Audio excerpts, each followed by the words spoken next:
Today we're in Leicestershire at the Glebe fishery. It's one of the finest fisheries in the country, and I've been joined by one of the UK's top match anglers and a very good friend of mine, Darren Cox. We're going to be looking at feeder fishing today, and specifically feeder fishing for carp. Let's go along and see how he's getting on. Well, it's a cold old morning, mate. How do you fancy your chances? It is, you're right, but it's a great place. I think we'll catch some fish today. We must do. It's a fantastic looking fishery, isn't it, this? It's a lovely place. It's the model fishery, Dave. Absolute model fishery. Feeder fishing has come on, hasn't it, so much in the last sort of 5 or 10 years, particularly the last 5 years with the advent of commercial fisheries. Well, I mean, it's a bit of a science now. There was a time really when feeder fishing was sort of chuck it and chance it, wasn't it? Totally, yeah. I mean, when it first evolved, it was basically a canister on the line. Now the rigs have changed completely. You know, we've learnt a lot from all aspects of angling.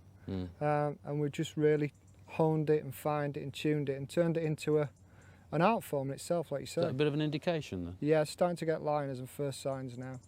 Just saw an old fish just starting to bow wave off the side of the island. And I reckon you're going to get one in a minute. I think we could be in some business soon. Just run me through the gear you're using today. What sort of rods and reels and lines and so on you're using? Well, I would say it is a myth that you need a stiff rod, to be honest, Dave. That's one of the mistakes a lot of people make, even top anglers, to be fair. You know, we're catching big fish, but you need a relatively soft rod because you're using heavy line and you're often pulling hard to get these fish in quite quickly. So I use basically a very through action rod that can withstand a lot of pressure, but you know, you can cast the distance. Feeder fishing is all down to accuracy and where you want to fish. You know, you have to be mindful of how far you're casting your feeder. You need a rod that will cope with the situation, for example. If you can't cast 40 metres, then it's no good. You need a more powerful rod to cast 70, 75 metres. Is that a carbon tip? No. Yeah, all carbon. Basically, you know, the bite indication is not as sensitive as it needs to be with, say, roach fishing or bream fishing. Right. You're looking for positive bites. You're setting a trap whereby the fish is going to pull the rod off the rest, basically. That's the best scenario. You know, and the length of that rod again is? This is 11 foot, right. But I would vary between 11 and 12 foot again. Yeah. With the so what's the sort of ideal casting distance on a rod of that length, would you say? Up to 35, 40 metres, I'd say. And then I'd probably look at going to a 12 or maybe even a 13-foot rod. But and casting weights, I mean, you see on the back, printed on a lot of rods, or a lot of blurb in the magazines now about rods being capable of casting like 3 and 4 ounce and all that. And I think we both know that you need a pretty powerful rod for that sort of thing. I mean, what sort of casting weight would this, you know, a loaded feeder is quite heavy, isn't it? So what sort of casting weight would this cast, in your opinion? You'll cast 3 ounces with this, no problem whatsoever. Yeah. But if you want to cast it a big distance, that's where you're going to struggle. What you have to remember with a casting weight on a rod is, if you've got a big casting weight on your rod, the chances are your rod's going to be very powerful, and you will pull out a fish with stiff rods. Right. And the line again is what? The line, the key to the line is fishing a line that has a relatively low stretch. I'm using 8 pound today, which sounds ridiculous, but it's you know, a lower diameter line that's got very little stretch. It means I can be a lot more accurate when I'm casting. And that's, I mean, a lot of anglers a few years ago, you would have just like cringed if somebody said they've had 8 pound on the reel, wouldn't you? Well, you would. You know, you would. But I mean, really, I suppose that's just down to carp and what have you. Is the reel important? You just got to have a good, powerful reel, one that will withstand a lot of pressure. Plenty of ball bearings in it, you know. Yeah. There's lots out there on the market today. You just get a reliable brand. Oh, that was obviously a big liner that I thought that was on. You're going to get one in a minute, aren't you?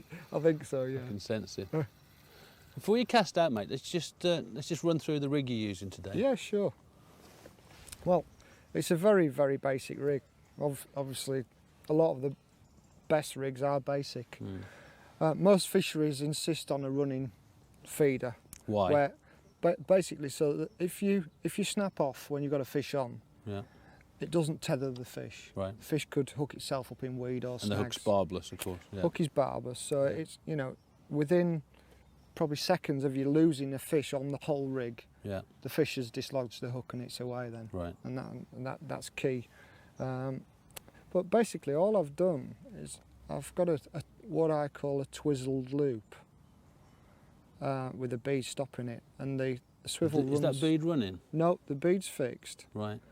But the swivel runs on the outside of the loop, and the twists in the line just act like a small brake, Okay. so that it becomes a self-hooking rig. Yes. And that's all we're trying to do. We're trying to get the fish to hook itself. Okay, and the feeder, what's the feeder? Feeder is just a grip mesh feeder. It's just a nice feeder.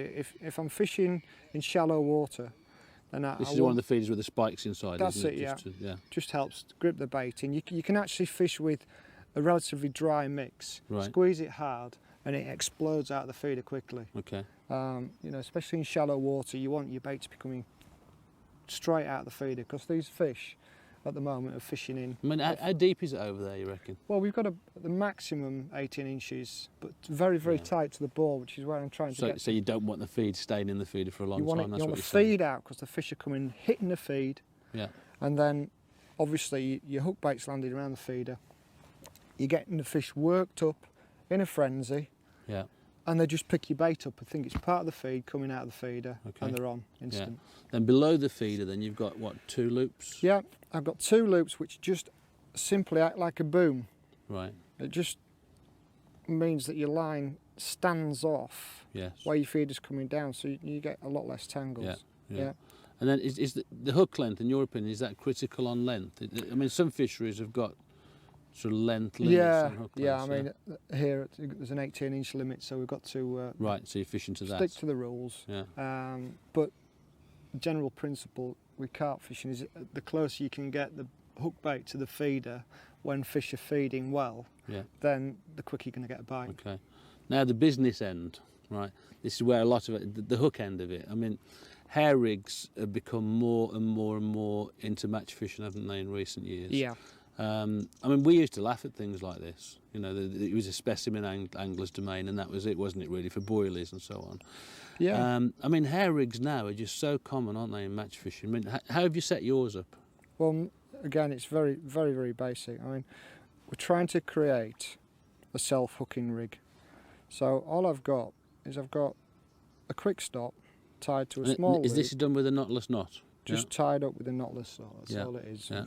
Very, very simple. Like you say, we've learnt from the specimen anglers, but it's about setting the trap. Right. You know, getting your bait presented well. The fish comes along, picks the bait up, tries to expel the bait, and instantly it's hooked. Mm. As the hook pricks the fish's mouth, it bolts, picks the feeder up, which then against slows that. it down on the twizzle loop, and it's Yeah. on. Yeah. I mean, some people use little hair stops and all sorts of that. I mean, are they the best, these ones? These are the core of These are them? the Corum quick stops, and Yeah. I find them better than most. Just faster, isn't it? Because it's always there, I guess. Yeah, it's Yeah. quick and it's easy. So what hook baits are you going to be using today? Well, I'm concentrating on slightly bigger baits today, Dave, and we're going for sweet corn in 1s or 2s, Yeah. or luncheon meat. And all Okay. I've done basically, I've punched that meat out with a bait punch, a large size bait punch. Just gives me a little bit of variation, so I Right. can fish one big piece of meat. So how do you get that onto that? Now we'll show you.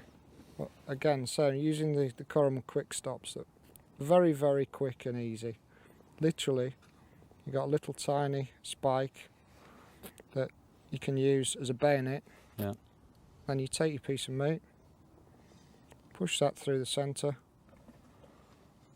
pull it out, turn the T-bar over, and So simple, isn't it? Just so simple. you got a perfectly presented bait then on a hook. Brilliant. Well, there's fish Easy. swirling out there, so let's get baited up and catch me a fish, mate. Okay. What ground bait mix are you using today? It's just a fish meal mix, Dave. I mean, basically these fish are brought up on a staple diet of green swim stim, so try and use... That's the dynamite stuff, yeah? Just try and use what the fish like at the end of the day. There's no point in being different when you know what the fish like. Yeah. Accuracy is obviously very important with this as well. Yeah, it's the same with all feeder fishing. The principle of feeder fishing is you're accurate, you set the table in a small tight area, the fish find the bait, they come along, and they're much easier to catch. Yeah. And you know, that's I've got a good marker there on the island, so I can get nice and tight. And you're using a line clip? Yeah, I'm clipped Yeah. up. It's very important to clip up. Otherwise, you can't be accurate enough if you don't clip up. Just keeps you off the trees rather than. Is that another line bite then? Yeah, I'm getting signs all the time now. You know, you can see the odd fish moving towards the island. When we first started, there wasn't even a sign, so it tells you that they're coming to the noise as well. Yeah, there again. You know, we just had a few quick casts, and it just means that those fish are ready. I don't think that one was a liner. I don't know that was either. Good fish? It feels a lovely fish actually, that.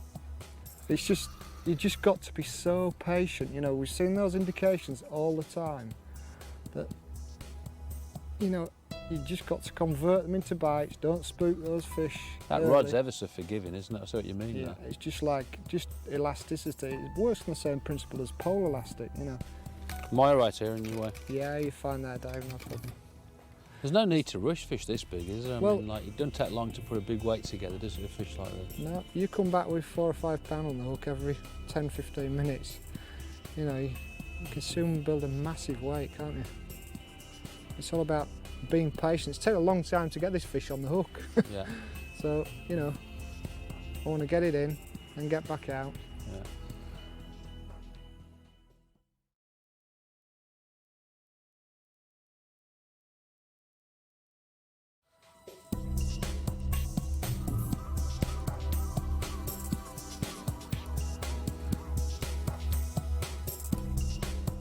Just bring him around now.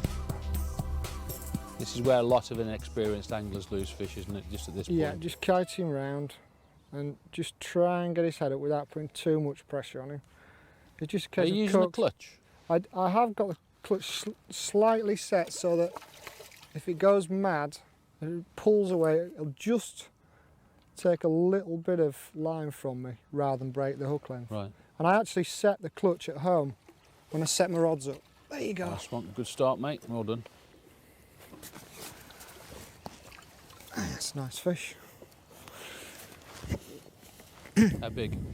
I'd say it's about £4. It's a nice start to the day. Is it right they call this pool uglies? It's funny you should say I that. was just yeah. looking at the nose on that one. They do, and Roy tells me that it's because he put all the ugly fish in here. Well, I wouldn't Well- mind catching a few of those ugly fish with myself. I don't care how ugly they are as long as they weigh. Brilliant. And what was that? Was that on corn or That meat? was on corn, yeah. I Right. just started on corn. It stays on well. You know, I've cast in plenty of times, got lots of bait down there, and now I'm just sort of biding my time a bit. I've seen fish mooching about.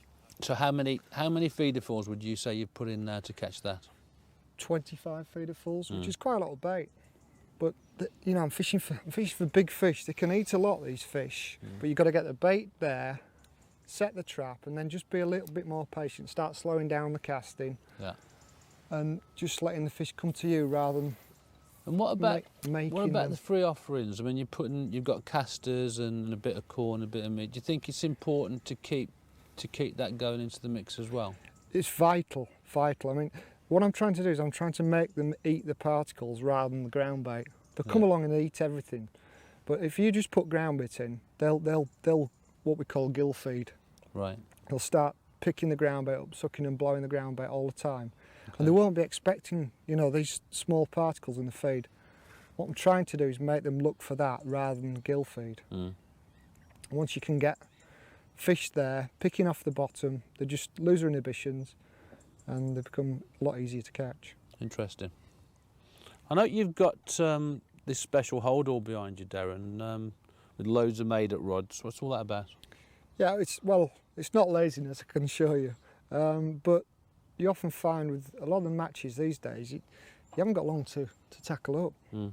And you know, it's easy to go to a venue and say, well, catch on the pole there or catch on the waggle there, But there's so many variables these days that, you know, fish have got fins, they can swim, they can do things, they can feed differently. So I like to have all my kit set up.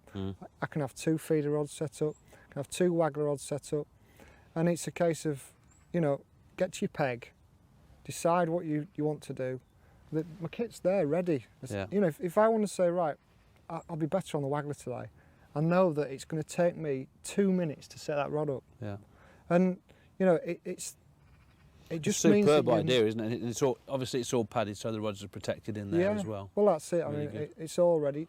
If you know which venue you're going to, you know, today I'm going to the Glebe, I know what I'm going to need, so I can set it up at home when I've got lots of time. I can set the rod up. I can get the drag set perfectly on my reel rather than mess about having to do it. I know what my drag needs to be set at depending on what hook length I'm going to use. So, you know, it's that kind of thing that just fine tuning everything, being 100% prepared on the bank, and you know that largely comes from a lot of my international duty. You know, you have to be absolutely meticulous with everything you're doing, because if you're not prepared, you'll be beaten by somebody who is.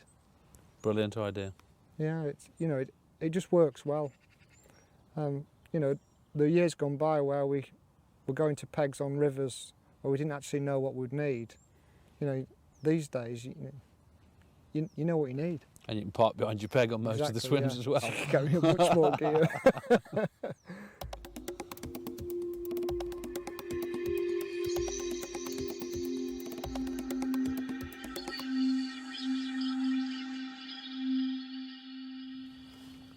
Oh, there's again, mate? one. Yeah.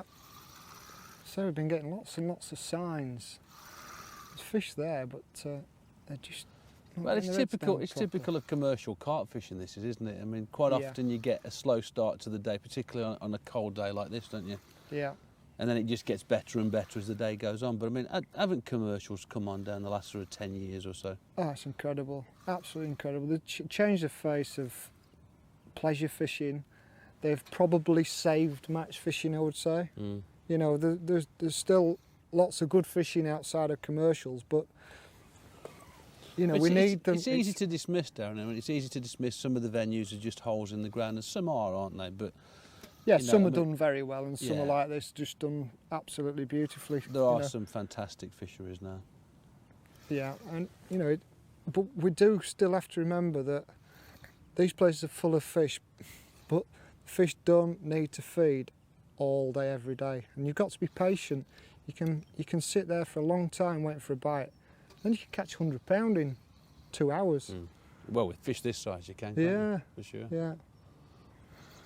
And you know, I think we do have instant fishing these days, and we do take it for granted a lot of the time that we expect to catch fish all the time. But it's good in the fact that you can actually come fishing for a few hours these days. You know, you want to do any practicing for a match or anything, you can have a couple of hours and you can put yourself right on the method. And doing it how you're doing it, of course, it doesn't cost a fortune on bait, does it? No. You know. No, you don't. I mean, how much did your bait bill come to today? About £5? Well, a couple of bags of ground bait and then probably £5. Yeah. Not a lot, but you know, you can do it much cheaper if you really want to. You know, if you just fish meat or just fish pellet, then it looks like a good fish. It's a cheap day out. Yeah, it feels a good fish. And you know, the bigger the fish are, the more wary they are, and you have to wait for bites. You've got to be so patient. But they're fit fish in these pools because they're well looked after. There he is. Nice one. Yep.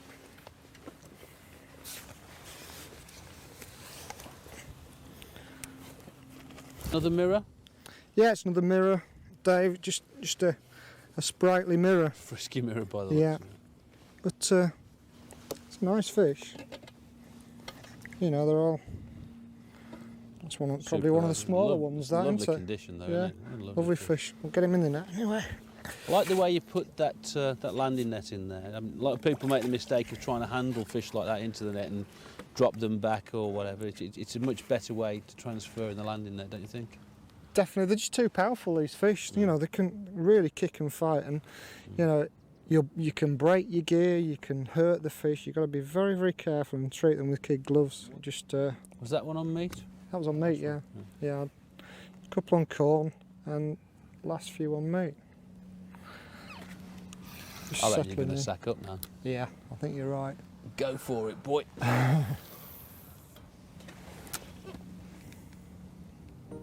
See signs straight away, look, the fish honing on the feeder. Yeah.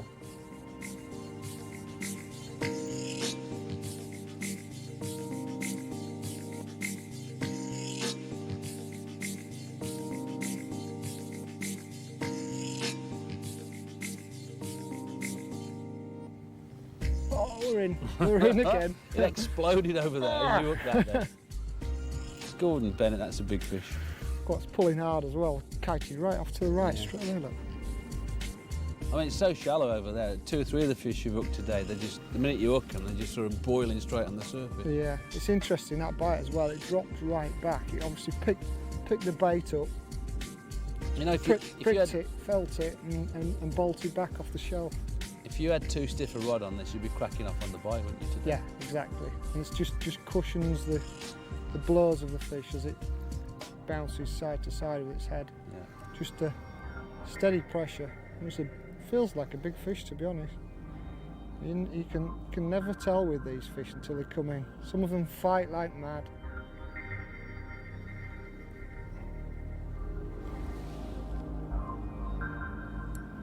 Yeah, it's giving a good account of itself, isn't it? Can I have a go on your rod later on? Now you've got the fish feeding, can I have a go on your rod a bit later on, please? There it comes. Just keep the rod low until it comes under rod tip. Was that yes? Yeah, I think so. Cheers, mate.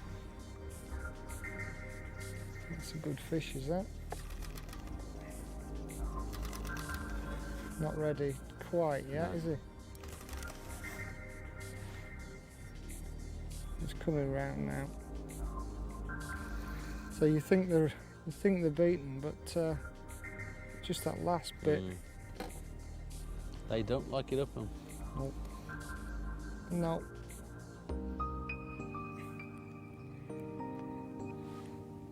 It's one of those short, stocky ones, isn't it?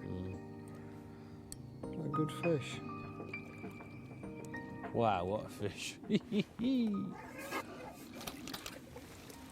There we There you go, well done, pal.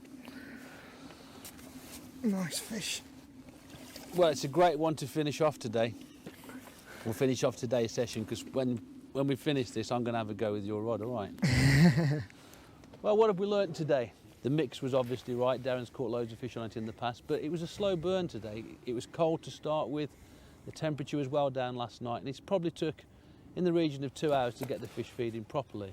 Once they did, it was action all the way. Balanced tackle, vital. Switching round with hook baits, important.